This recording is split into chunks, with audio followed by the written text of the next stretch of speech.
Hey, Bob Cooney here, coming to you from IAAPA Orlando 2024, and there's so much going on.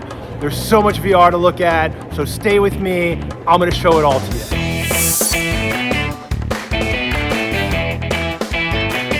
This video is sponsored by our friends at HeroZone, one of the leaders in free roam VR. I love HeroZone because operators tell me it just works all the time, and reliability equals profitability. HeroZone's innovations directly address operator needs. Their unique pregame, the Hangout, turns waiting time into playtime, which keeps players engaged and reduces the stress on operators. At IAAPA Orlando, they introduced their 9th game, the Wizard Academy, a collaborative puzzle game where players cast spells, gather artifacts, and uncover secrets in a race against the clock. Big thanks to HeroZone for supporting this video and the VR Collective. Check them out at thevrcollective.com. So this is the zero latency Turnkey Arena, the world's leading free roam VR company when it comes to premium experiences. And what they're showing here for the very first time is a turnkey arena. So this is actually not just a trade show booth, it's a product. So now you can actually bring a whole zero latency arena into a family entertainment center, and you can run either a 6 or an 8-player system. High-end free roam VR, premium ticket prices, $40, $50, maybe even $60 per player for a half-hour experience. It's a profit machine. But this is one of the things I'm the most excited to see, is a zero latency turnkey arena. Coming up on VEX. VEX has been here for a while. They're showing their VEX Adventure game. So you can see there's a queue of people playing. They've got people already with the haptic vests and the headset, the guns ready to go. You can see the lighting effects. They've got heat lamps. They've got fans. So it creates these environmental effects for this really, really deep level of immersion. They have 15 and 30-minute games. A 30-minute game here could probably support $40 or $50 ticket prices. And you've got a vibrating floor. The complexity of keeping it running, it's a complex piece of equipment. It's not just plug and play, all right? And so know what you're getting into when you get into this more sophisticated virtual reality stuff. This is PC VR, Wi-Fi 6E streaming, lots of electromechanical shit going on. It's still something we should be looking at. This is Limitless VR from Creative Works. Gone a little bit bigger this year. The original concept here was 1,800 to 2,400 square feet, and what operators basically said is, oh, if you want that, it has to go in our new FEC, which is 2 years away. And so, they say, can you do it smaller? And so Creative Works shrunk it down. It's an amazing experience for people, especially if you give them the room to run around. So check out Limitless VR from Creative Works and start figuring out where your space is, because this is one to watch. All right, so this is VR Esports Arena, and one of the things you're gonna see here is they're going all in with haptics. So we've got haptic vests from bHaptics, and we have the Striker Maverick Pro guns. That haptic vest and that rifle, that haptic rifle, you really feel the kick, and as you change weapons, the haptics change with it. So much more immersion, which should be higher ticket price. Virtual Works is partnered with VR Esports Arena to create a portable package. Check this out. You're gonna get this rolling case that has everything you need, and this whole thing, you can set it up in an hour or two, and it'll all fit in a van. This is Valo Arena. Now, recently Valo Arena partnered up with Creative Works. Just what I want to highlight is what Creative Works does a great job of. They started out as virtual reality builders. They build sets and effects and miniature golf courses, and they kind of understand how to make something polished. And for an attraction that costs 6 figures, it needs to really look polished, and I think they did a great job with this. QBIX is back. They've got some new games. They keep cranking out new games. This is a new one, and you can see they figured out this grab mechanic here using the VR controllers, and it's unlocked a whole new genre, experimenting with different usability mechanics, and then when you discover one, you double down on it. They figured it out with their cooking game called Chef's Express. I think this is another one to watch. So this is VERSE Immersive, and it's basically an augmented reality walkthrough experience with some light interaction. What they really like about it is it's an experience that it pulls in people that are looking for less of a gamified experience. And I talked to, I think it was Ray, who's the CEO of the company, and he told me on a call recently that the average person's a half-hour experience, but what they do is they get people to buy 2. And so the average person is booking back-to-back experiences. So it's an hour-long experience. If you guys have been paying attention, I've been telling you there's an opportunity to do longer, immersive experiences. People are willing to do this stuff for an hour, and that makes it a real destination event. So this is Immotion. These guys own the zoo market for virtual reality. They've got a container-based system. They're showcasing their Dolphin experience. Really light, immersive. It's not a thrill ride.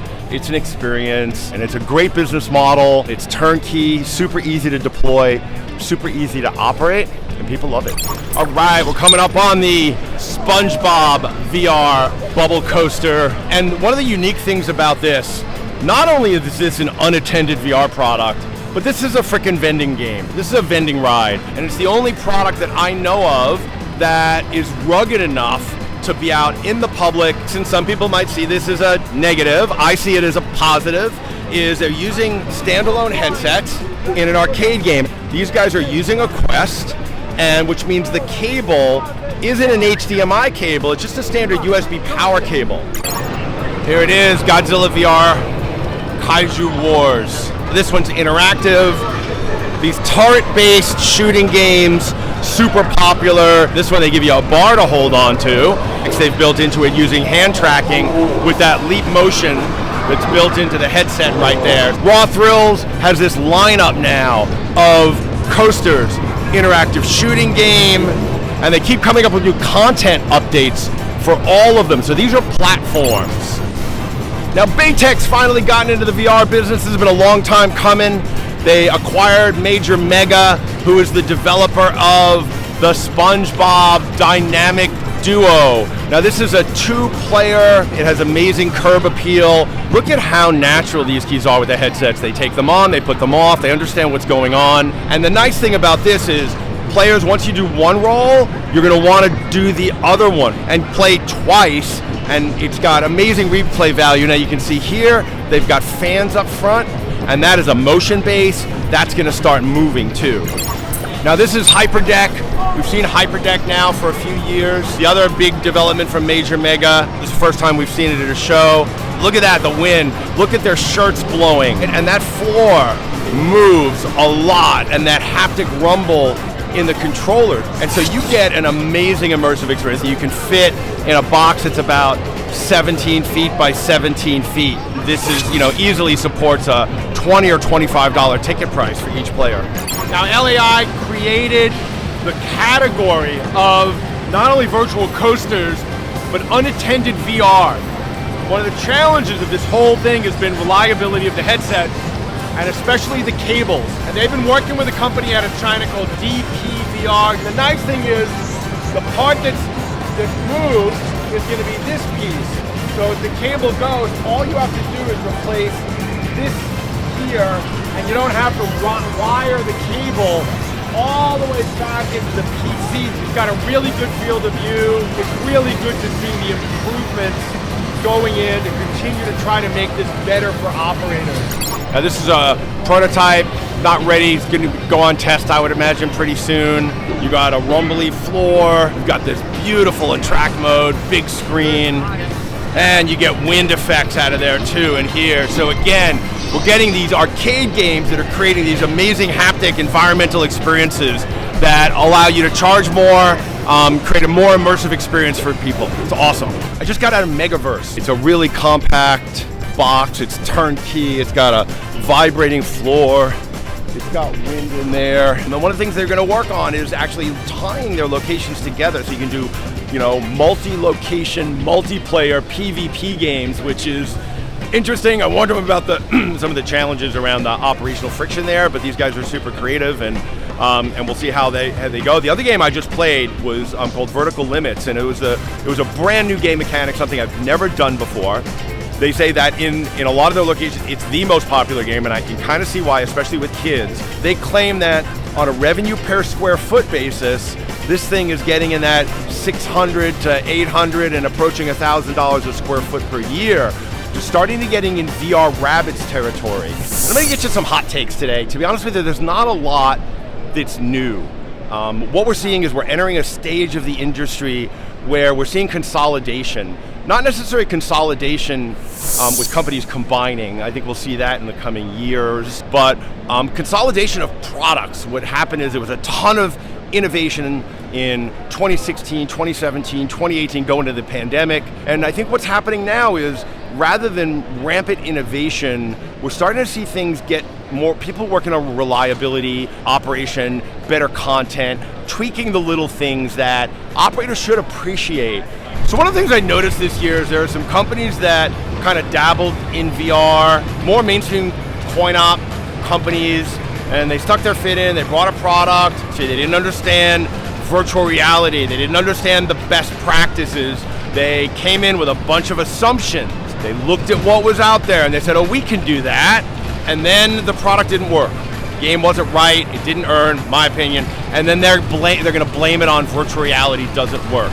There are cases where VR works really well, but I still see a lot of companies that are just way too experimentative. And I love experimentation and I love being innovative, but there are best practices that we know work now. And so why not use those and then build your innovation on the top of the things that we know that work. You don't have to reinvent the wheel, you can just make a better car.